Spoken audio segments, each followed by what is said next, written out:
Everybody, the time has come. Listen, grab a snack, get comfortable. I have one of the most exciting people to me that I've had the privilege of connecting with, speaking with, and I have him here on the platform for us to sit down and talk.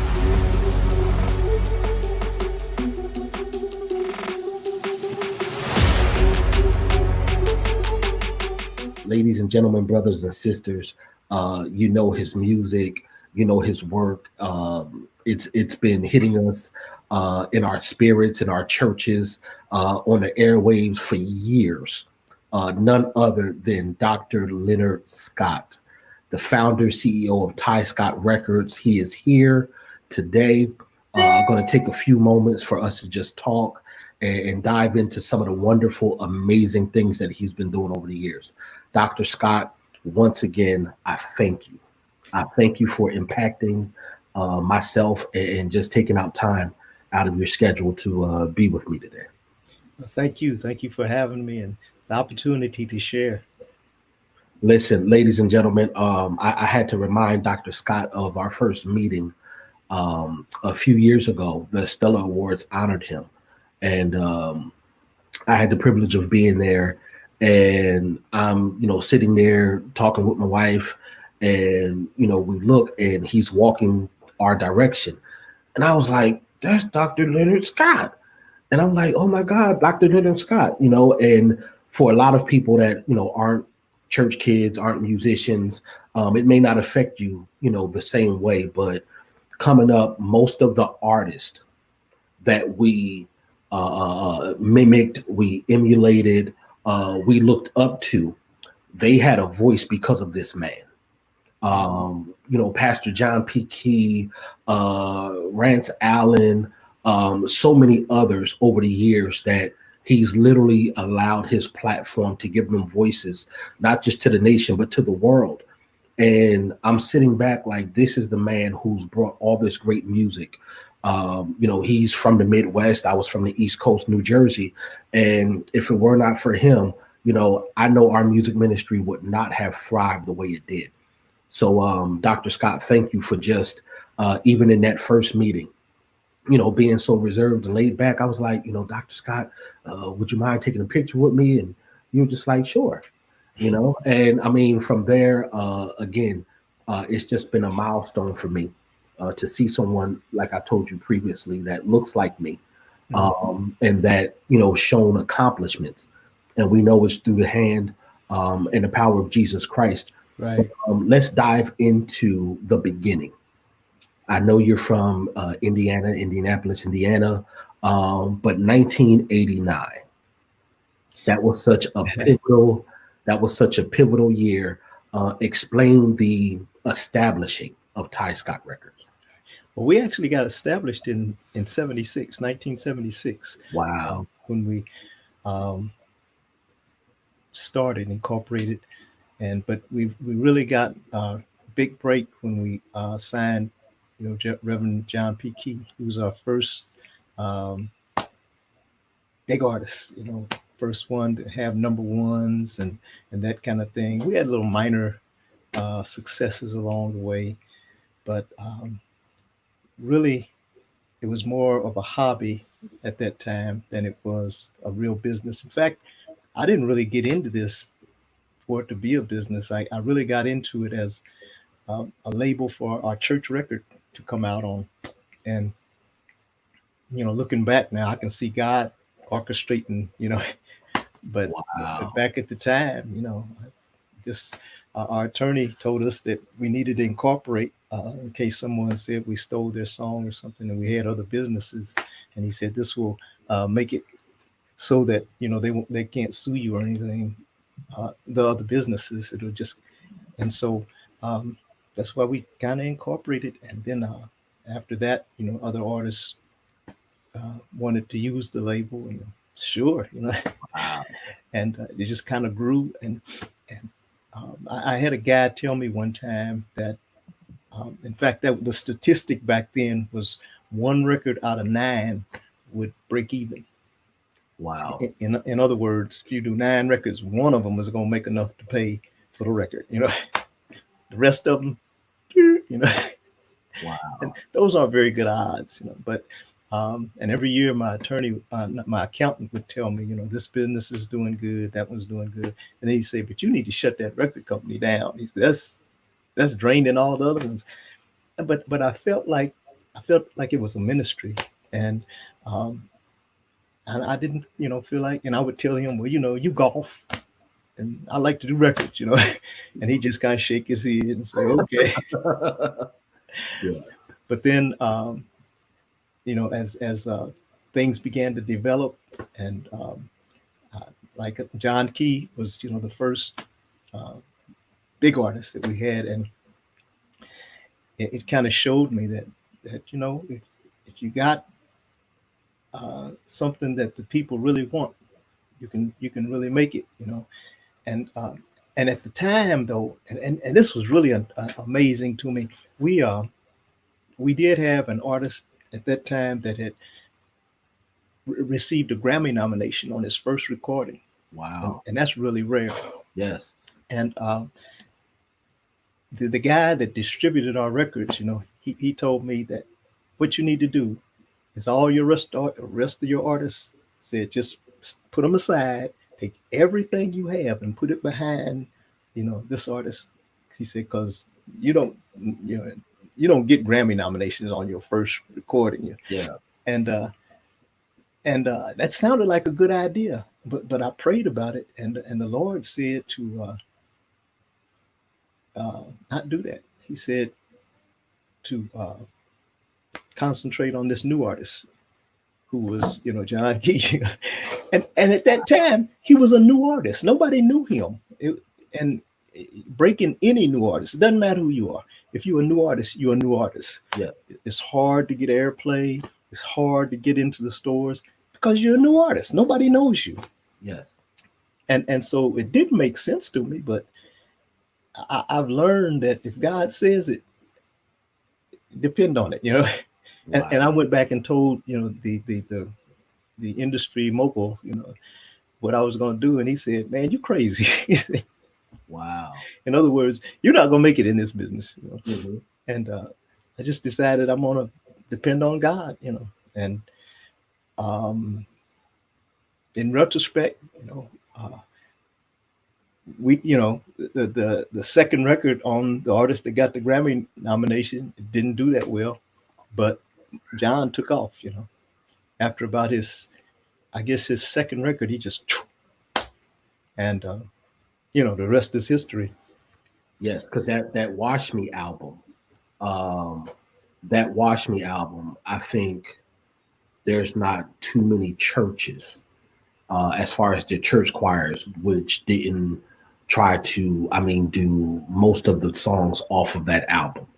You could go anywhere, New York, Jersey, Philly, Delaware, Maryland, and everybody in their repertoire had John P. Key songs. Oh yeah. Everybody. Yeah. And it's funny that you had mentioned that, because oftentimes being a believer and being in the marketplace or being in the workforce, in their eyes, we look foolish. Right. When we're listening to the voice of God. God simply told you not to do it. It sounded like a good idea. God didn't give you all the details and the ins and outs of it. He just said, don't do it.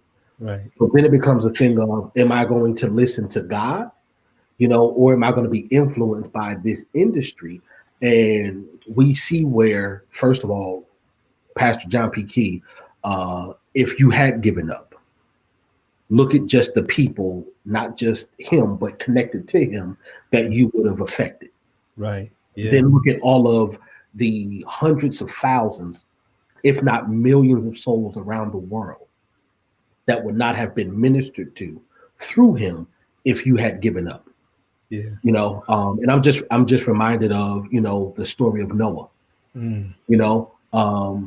Everything was somewhat in his favor to give up because he was looking foolish. He looked foolish to tell the people, I'm going to build an ark because God told me it's going to rain. But he had the courage to, in the beginning, look foolish enough to come out on the victorious end when it started to rain.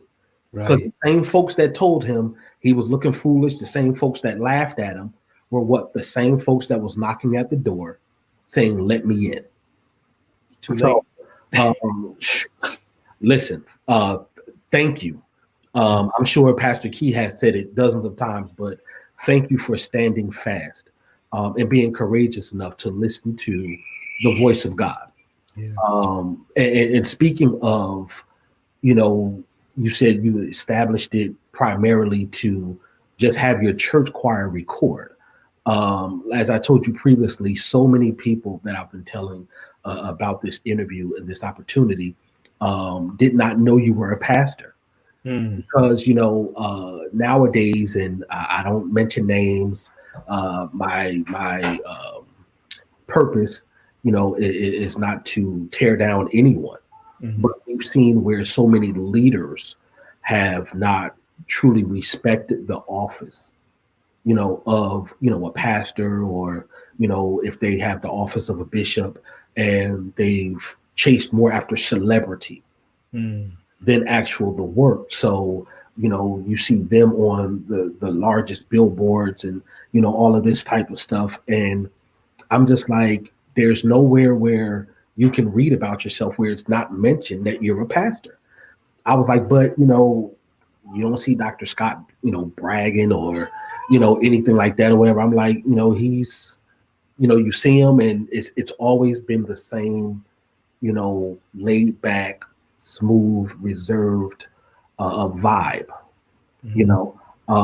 so talk to us about ministry, because I think that's one of the areas where a lot of people may not be so privileged to understand as far as you being a pastor.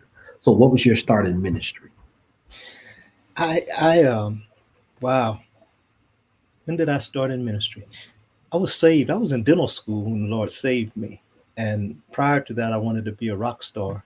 I had a big afro, man, believe it or not. Used to tie a bandana around it like Jimi Hendrix or something. And, when the Lord saved me, I got out of music altogether because music had really been my God. And I got out of it altogether. After about a year, the Lord just gave me a release in my spirit, and I just got into choir. And Wow. our choir started having, well, not the choir, but the church started having some internal problems, pastor deacon type problems, and I went on a 3-day fast, shut in, and just prayed and fasted for 3 days. And at the end of that 3 days, the Lord started giving me songs, and I really had never really written. I tried to write songs, but nothing really happened before I got saved. And he just started. I had a tape recorder, so you know how long ago that was. Wow. A little tape recorder, yeah. And I started singing these tunes and words and everything, just one after another. I think it's about 8 or 10 songs, and man, it's been 50 years ago. But I took him to the church organist and asked him what he thought about him, and he said, "Man, I think we ought to do a recording." And so that's how that recording, got started. And it's almost like that. It's almost like when I gave up music, it's like God took it and changed it and gave it back to me, Wow. When he saw that I'm not going to let anything, be before you, God. As much as I love this, I'm giving it all up, I just want to be saved. I just want to please you. I just want to, and it's like, yeah, because he gave it back to me. I'm not no rock star or anything, but I got this company, and God did it, man. God did it, and he says, seek first the kingdom of God, his righteousness, and all these things. And I think that's where we miss it. We start seeking the things, yes, and forget about God, and got to put him first. And I say that you said about ministry. I believe all of us are in ministry, really. Yes. From the time we make that decision that we want to walk with God, we want to forsake all for him. And man, in my dental practice, I would pray with people. I'd pray with people, at the chair. And, a lot of people come to dentist, they scared, man. Yes. Yeah.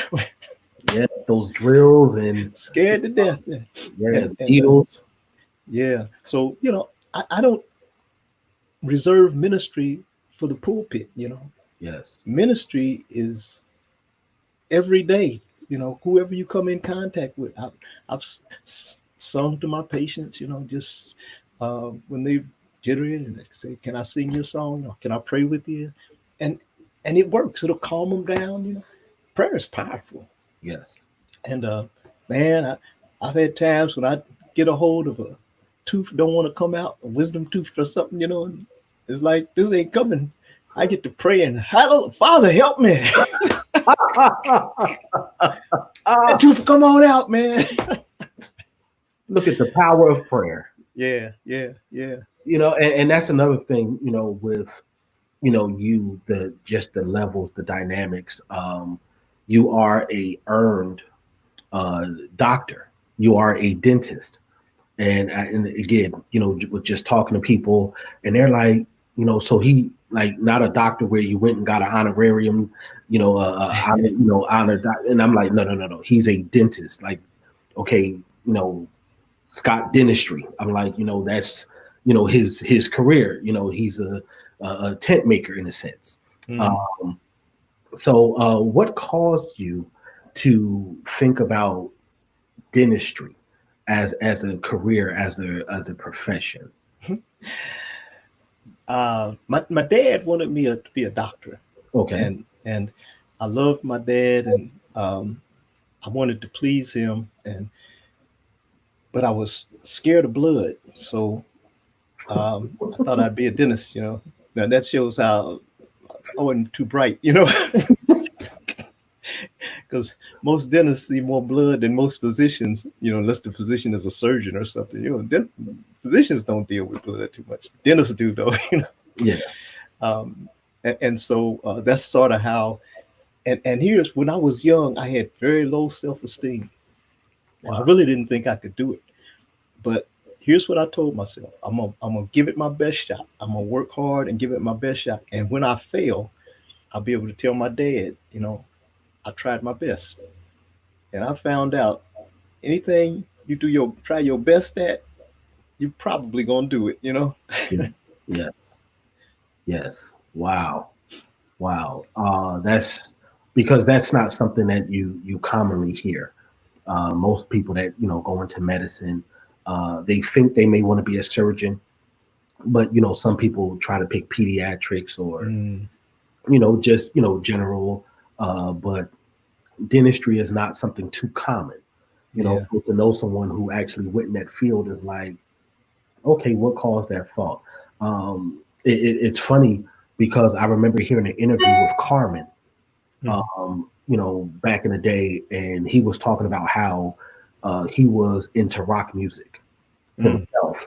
And when he got saved, it was, very identical to yourself. He had prayed and he felt like God, played the trick on him because he knew his passion and his love for music.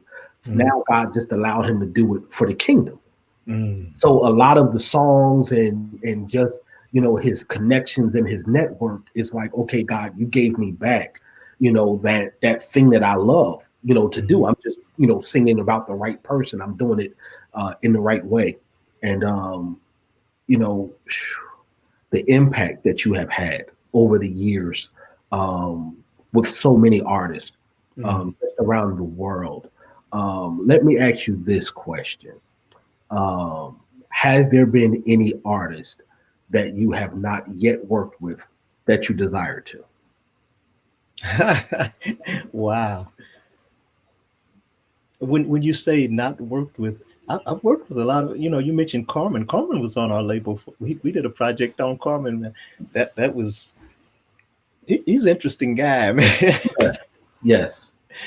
Back in the day, they didn't know what to do with Carmen. Yes. I think we might have been at Benson at the same time he was, way a long time ago. And I remember them talking about him like, he don't fit nowhere. He really didn't fit anywhere. The type of music he did, they didn't know how to market him. Yes.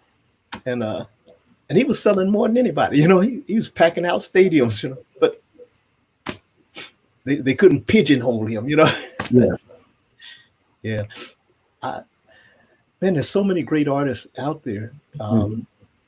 and we've had the opportunity to already to work with as far as a company, like Vashawn Mitchell. Yeah. As he, you know, when we first met him, he was working with Bishop Trotter. He was Yes. just his minister choir director, you know. But the guy, man, he had songs in him, you know, just and you know, we've seen his career blossom, blossom, blossom, and um, Dietrich Haddon. Now, you know, his dad and I have been friends, you know, through the years, Oh, and we were sitting at an event one time, and it was a convention, and we were just having lunch there, and he just said, "You know what? You need to. My kids got a pretty good sound. You need to hear my kids, you know." wow. And that's what they were then. They were kids, you know? Wow. And he gave me a cassette tape. There you go, that cassette tape again, Yeah. and a little demo tape, and I brought it back, and we kind of liked what we heard on it, and that's kind of how, you know, Dietrich's career got, you know, launched, just through their youth choir at the church, you know. Oh man, of course, Rance Allen. Yes. My Yeah. my son kind of got that one going. It's like something happened. He heard, you know, Rance, and he was like, you know, whose label is he on? And they told him he ain't on nobody's label. Got in touch with his manager. Manager said, I don't think we're not interested, you know. But he kept, because Rance is probably uh, at one time, I'm not sure about now, but at one time he was the busiest artist we had. I mean, as far as like being booked, but most of it was preaching. Yes. Most of it was preaching. You know, it wasn't really singing. Well, he, of course, he would sing wherever he went. Yeah. But as far as like the band and the group going out, you know, concerts, and he you know, there were some, but Yeah. every week he was somewhere. Yes. And so he wasn't, you know, he really wasn't really looking for a record deal, you know. Yeah. But my son kept on calling and said, we think, you know, he got more in him, you know, Mhm. we got more in him. And finally he said, well, okay, we'll give it a try, see what happens, you know. Wow. And he's done, you know, he's gone places on this second wind of his career, music career, than Yeah. he did even, like, you know, on the first wind. So that's been exciting.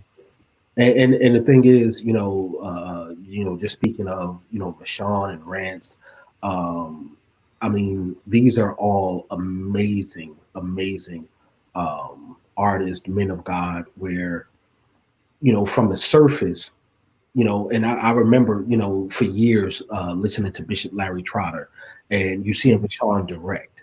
Right. And, it's something when you see people have potential, and or when they have more, Mhm. and for Rashawn, it was like he got to have more to him than that, So that's why when he started to do solo things, as far as his music, it was like wow, like that was the guy that was directing, but Right. it's more in him, or like you said with Rance, Bishop Rance Allen, him being in Church God in Christ, that's the organization I came up in, and for years, Rance the preacher, I mean he's going to kill you dead with songs, but I mean that's what it was like. Anywhere you see him preach, everything you hear on a record or what Rance is going to do that in people's churches, Yeah. so Yeah. it's not performance mode. That's him. You Right. give him a microphone, and I've seen where Rance has said, I'm not going to do too much tonight. It's like, yeah, whatever. And it's like, just drop the mic. It's over with. Right. Or people like he just said he's gonna hold back a little. Like what? Like he just wrecked it. Like came and wrecked it. Yeah. So again, just amazing. You talked about your son being the, I guess, key component in signing Bishop Rance Allen. A lot of people may not know you're the father of 7 Right. children. Now, your children, what roles do they play in the Tyscot dynamic? That's a good question. All of them, seem to have some musical inclination. My wife and I, as we raised them, we didn't force them to go into any particular area, but we tried to expose them to the different things, especially the things that we were doing um, as we were coming up. We had a back in the day, we had a nursing home, and they all worked in the nursing home. We had the record company; they all worked in the record company. We had the dental practice; they all worked in the dental practice. Uh, and then as they grew older, well, my oldest son, he's a career Navy, so he's been in the Navy about 30 something years now. Okay. Then my second son, second oldest, Bryant, is the one that runs the record company. Now it's amazing. He came. He was going to be a dentist.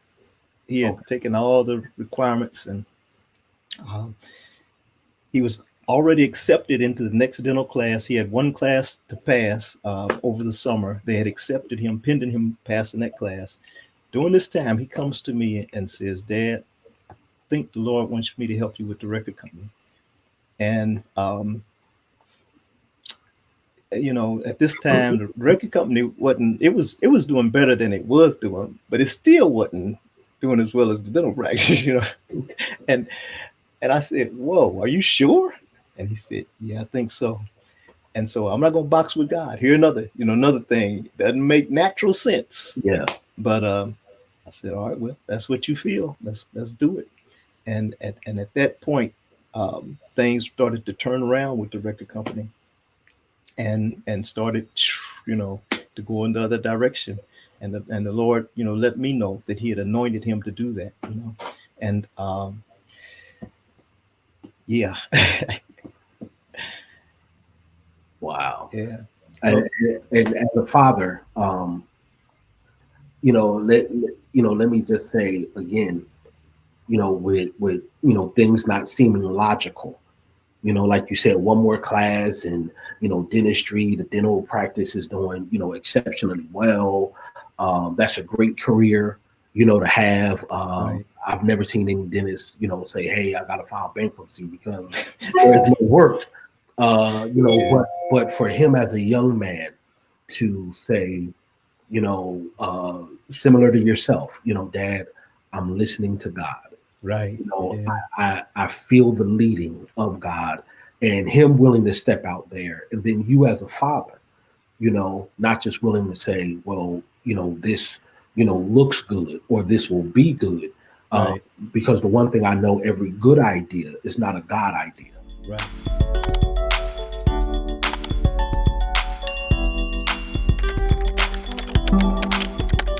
right, So many people get caught up in, well, that was a good idea. Yes, it was. It was a good idea. Nobody's saying there's nothing evil about it. But if it's not what God wants you to do, right, you know, then it's not the right idea. right. And You then know, those good ideas can keep you from doing the God ideas. exactly.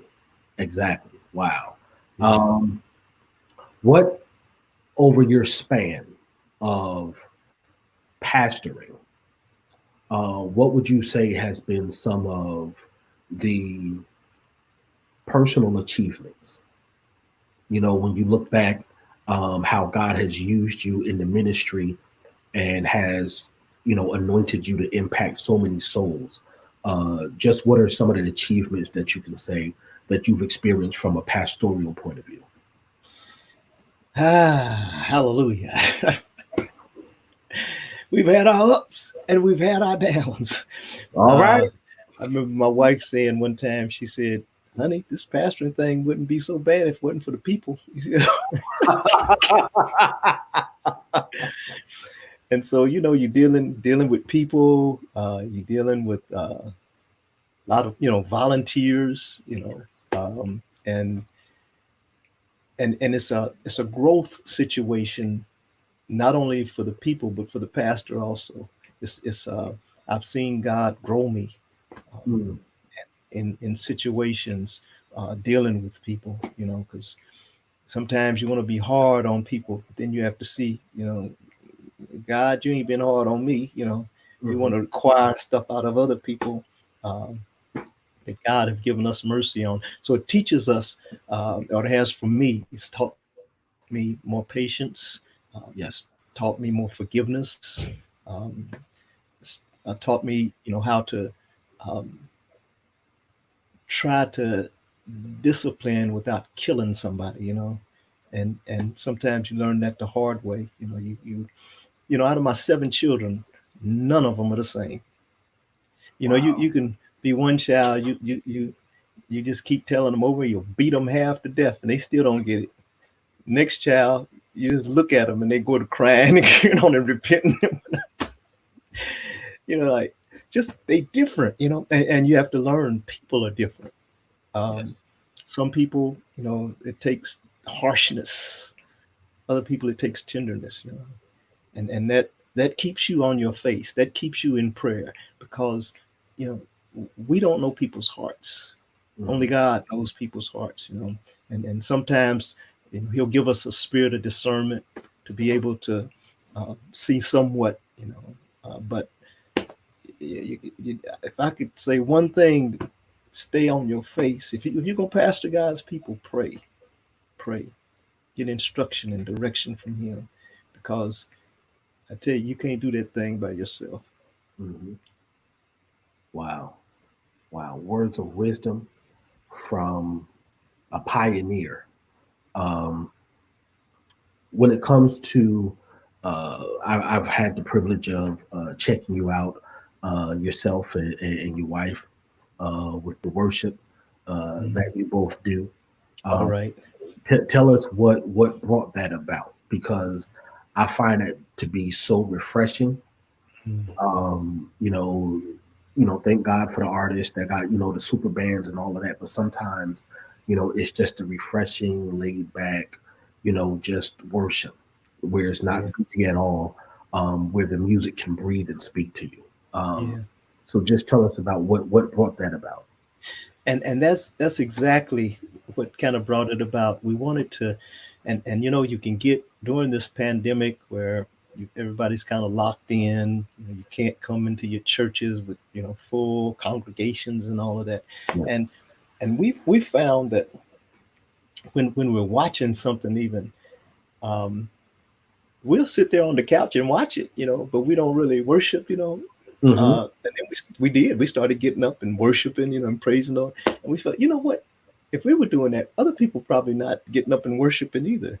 They're getting a good word and they're enjoying some good music, but are they clapping their hands? Are they raising their hands? Are they singing the songs? And Hmm. so we said, what? Let's go on, and not as a polished group.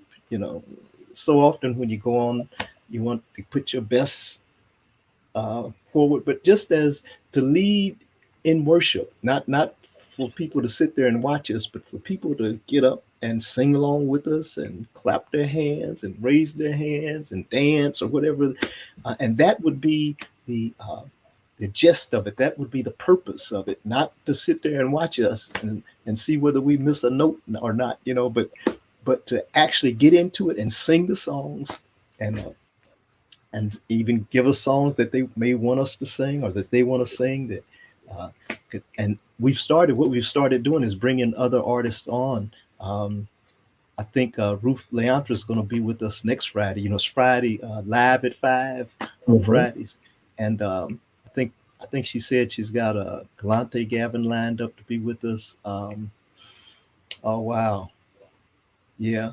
DeAndre Patterson was with us a couple of weeks ago.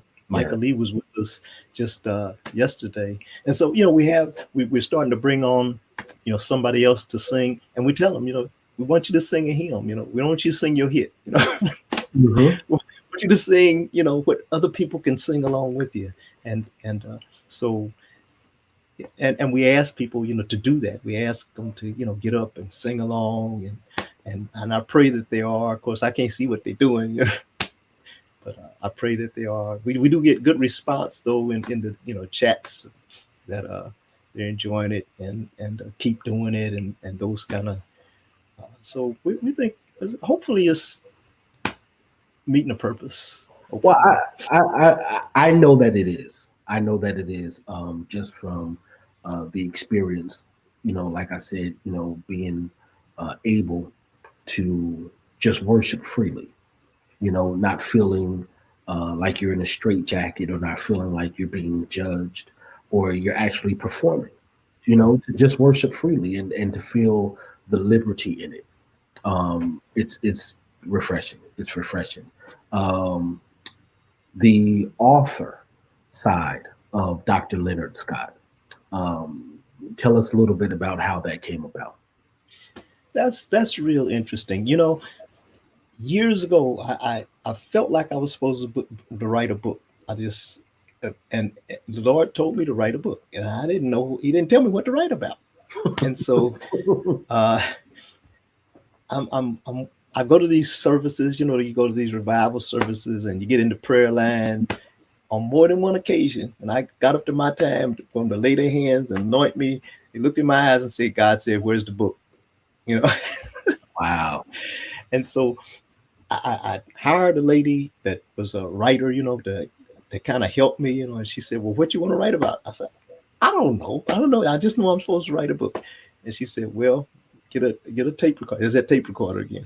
She said, "Just get a tape recorder and just start, talking into it, and maybe it's supposed to be about you." And I said, "Okay." I did that, and then I went to a service and got in the line, and this minister, he looked at me and said, "God said, where's the book? And you got 10 more after that." I hadn't done the first one yet. I said, "Oh, I better get started." Wow. Hallelujah. And so with the first book, Soaring with Eagles, and I found out something. I found out that as you go, as you step out on faith and just do, even though you don't understand, Abraham, God told him, just to go. He didn't tell him where to go. He said, go. And Abraham stepped out on faith and just started walking. And as he went, God gave him more direction. And I found out that's what it was with me. As I went, God gave me more direction. And so that first book, Soaring with Eagles, that was around the time that I started pastoring. And I found out that when I was young, everybody went to church. Everybody, you know, Mhm. saints, sinners, everybody. It was just part of your lifestyle. You went to church on Sunday. I remember a lot of times my parents, before my parents were saved, they'd be clubbing all night. They'd come home. And even when they wouldn't go to church because they was, too tired, they'd send us Mhm. down to the corner church, to go to Sunday school or something. I mean, it was just, Yeah. part of your life. But when I started pastoring, I found out there's a whole generation of people that have not had that experience, that Wow. they haven't gone to church, they haven't sent their kids to church, they don't know nothing about church, and God is sending them in and saving them, and the thing is, they don't have a clue.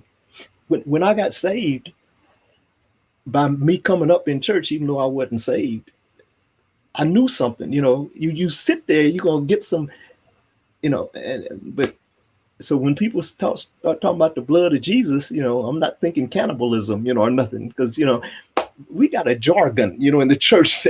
Yes. Yes.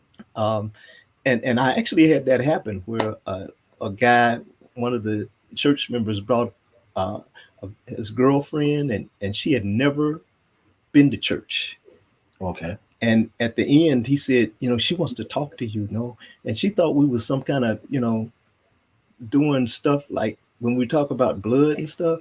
She thought it was some kind of cult or something. What are y'all doing over here? And it's, they just don't know. And so that book is like a Christianity 101. It just gives a whole lot of basic information of who God is, who the devil is, um, what is prayer, what is fasting, just basic stuff Yeah. that's in the Bible, but it would take you a while to get it. Yes. Just through the years. Most people that been around church or in church, they know most of this, but it is a good refresher also for so that's what that Soaring with Eagles is all about. And the second book that we did is Be Lifted Up. And I taught for a number of years. I taught principles of worship at a Bible college, and I never had a text that I could really get all the every aspect of what I wanted to teach about doing that course, and during the semester. And I had a bunch of different books, and so this book, Be Lifted Up, is actually a compilation of my uh, uh, notes, teaching notes from that course. Okay.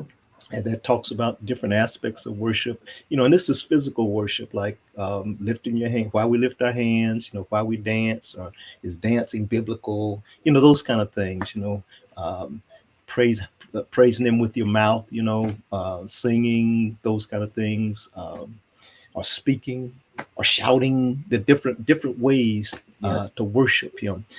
But the third book that I did is The Ultimate Boost from Within. Yes. And this deals with holistic health, physical health, the physical man, the emotional health, deals with mental health, deals with financial health, deals with spiritual health, it deals with relationships, every aspect, because the deal is that if one of those is broke, the whole thing is broke. It's like a chain. If you have one weak link in a chain, the whole thing breaks. And so we have to be healthy all the way around, every part of us. Wow. That's something that we are all going to be able to feed off of, just over and over again. And one of the things that you ended with was, as far as the link, if one part is weak, then all of it is affected. And for years growing up, I would, constantly ask pastors and leaders, you see people that are great and powerful inside the church walls, anointed and, just flawless. Right. So it seems from a child's perspective, but their day-to-day living seems total opposite. That same power didn't transfer when they left the church. So there was other aspects of their lives that was not equivalent to the spirit man. Right. Their finances, their emotional, so as long as you was talking church, they were fine.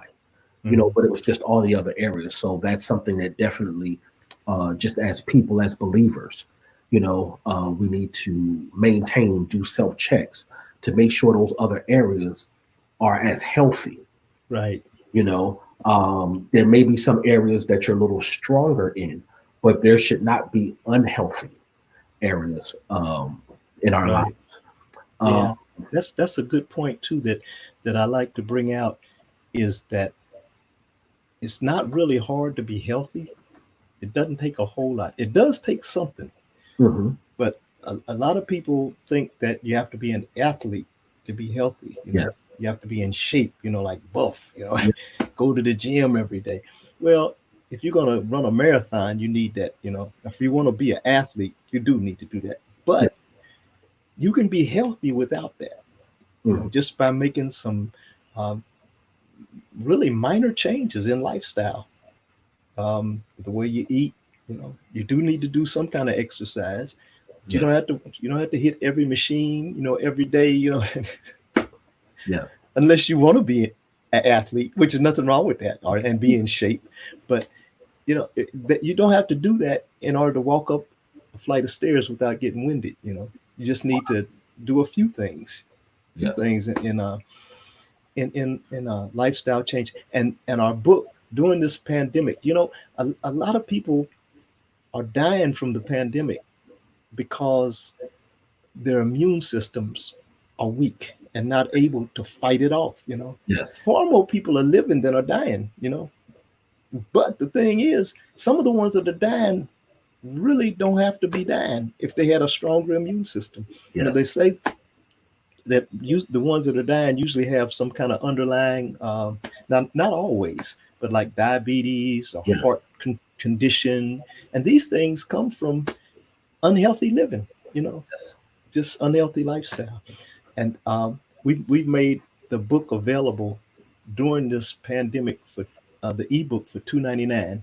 Um, that was as inexpensive as Amazon would allow us to make it, but we want to make it available Yes. uh, because it can really help you. It can help you change your lifestyle, to where you can be healthy and your body can fight off these things. And sometimes it's not just your physical body. Sometimes it's your emotions that, Yes. that can weaken you. Sometimes it's your mind that can weaken you. So, yeah, all that. Well, listen, everybody. Dr. Scott done already let it be known. I was going to touch on it, but listen, the ebook, go on to Amazon. Make sure you get that, but get all the rest of them because all of them are nuggets of wisdom that we can all, again, reach back every now and then. Just like the Bible, every time you read it, it's going to feed you. All of these materials are there to feed us to make sure that we have the balance or the holistic aspect of living and not just existing in life. Mhm. So, Dr. Scott, we talked about the record company, we talked about pastoring, dentistry, you being an author, all of these things that you've been able to do and have great fruit, great success. Um, what is a hobby for Dr. Leonard Scott? Do you golf? Do you bowl? Do you play baseball? What is a hobby of yours that you I, just do for fun? I tell you, I like to play guitar. Okay, I play guitar. okay, okay. And that's, I mean, again, just relax with it. Oh, I like to I, play guitar. I guess I'm still trying to be that rock star, man. Listen, in your own way, you're rocking out. You're rocking out, definitely. Um, what are some of the goals that you have for yourself, over the next few years? Well, this is a new chapter, a new season in my life. We're kind of phasing out of the dental practice now. You asked about my children. I have one daughter that is a dentist, and she started out with me. She was with me about 10 years. I was going to turn it over to her, and then she decides she wants to get married, and she marries somebody that don't live here. So Wow. um, yeah, um, so she ends up moving, and but the Lord had a ram in the bush. I had a granddaughter that's a dentist now, and so Okay. she's come into the practice, and she's taking it over now, and she's anointed to do what she does, and then just watching my children and grandchildren just develop into the people that God has chosen them to be. I have um, a daughter that's a MD. I have a daughter that's a attorney, um, and their careers are blossoming um, right now, and the record company, we're getting more into visual things. Of course, people are visual today, Yeah. and so we're looking at doing some things that are like movies and those kind of things coming through, and um, just I'm working on a new book, working on a new music project. And, Okay. in fact, we were all set to do this big hymns project. May Uh, 19th. yep. And then coronavirus stepped in and said, "You ain't doing it that way." Yeah. Yeah, we had rented out the church, and but we're still planning on doing it. But we're gonna have to do it virtual. We're gonna have to um, do it a lot different than we had planned on doing it. It's gonna probably end up being like a studio project with, Okay. but and then having the guest artists will be doing some of the leads and things. Uh, just sending them the tape and letting them do their part and put it in it back, putting it all together Yeah. and just making it work. Um, so, and the book that we're working on is just it's something that intrigued me. I got to looking at how, we have five physical senses. Well, we have more than five, but five main senses: Mhm. sight, hearing, smelling, tasting, and touching. Yes. And I got to looking at it, and we really have uh, really 15 senses that because we got those same five senses. Now, the ones we have in our physical body, we deal with the outside world. But Mhm. then you have those same senses where you deal with yourself. And then you have those same senses where you deal with God and God deals with you. And Mhm. there are examples of it all through the Bible. And it's been exciting just researching that thing out and putting it together. And so that's what we're working on right now. Wow.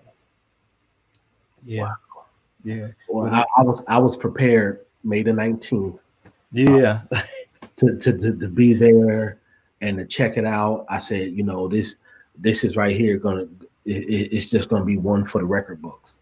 And when I seen it was postponed, of course, due to what we're dealing with. right, But I definitely said this is not something that can be uh, put on the shelf. It's just paused. So right, right. I definitely want to know uh, when that's going to be coming out, how that's going to be done. Even if I have to come play the cowbell or the triangle or something like that.